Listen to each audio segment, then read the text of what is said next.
The British election of November 2019 was a historic event in more than one way.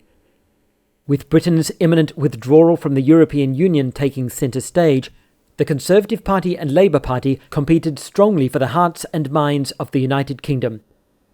While Jeremy Corbyn led Labour on a platform of social welfare, economic reform and environmental care,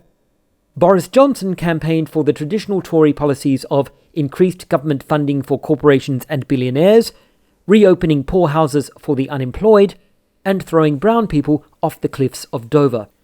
Despite a late strong rise of support in pre-election polls, Labour remained significantly behind and was comprehensively defeated by the Tories. Most surprisingly, the Conservative Party not only held their traditional strongholds, but also cut deep into Labour territory, winning additional seats in New Spankington, Futtockfield, South Spoonford, Warwick, Warwickshire, Warwickfordshire, Upper Groaning, Stonking-On-Porridge and Bottom Wobbley. Shortly after the election, Boris Johnson announced a comprehensive cabinet shake-up. The Conservative Party has confirmed the appointment of the following Tory members: Tony Broadpants, Minister for Coal; MABEL Rochefort-St John, Secretary of State for Whalebone; Guillaume PÉNIBLE PASSAGERE, Minister for Flax; Gordon Steining, Minister for Hedges; Percival Henri Guillemard-L'Oréal, Minister for Benson and Hedges; Trevor Dungful-Fanshawe, Secretary of State for Garden Paths;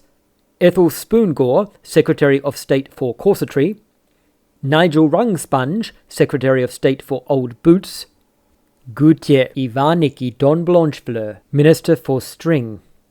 Brian Bryan, Minister for Far East Spices; Charles Grainspan, Secretary of State for Brown Paper; Maurice Bespoke Chumley, Minister for Tweed; Jacques-Yves Saint-Sabaton, Secretary of State for Normandy and Aquitaine; Athelstan Worridge, Minister for Anglo-Saxon Majuscule; Lawrence Tambling-Goggin, Minister for Steam Power; Lucian Cyril Smythe, Minister for Butlers and Nannies;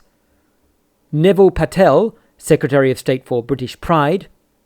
and Mark Gordon-Lennox Hatespittle, Secretary of State for Colonisation. In the most surprising decision of the day, Boris Johnson also announced his intention to appoint Aethelred the Unready as Home Secretary, Richard the Lionheart as Foreign Secretary, and King Arthur as Principal Secretary of State for Defence. However, these appointments have not yet been confirmed, and concerns have been expressed over the fact that Aethelred is wanted for war crimes against Danes, Richard may alienate Muslim voters, and King Arthur is probably Welsh and therefore foreign. It has also been suggested that complications may arise over the fact that none of the three men actually speak English.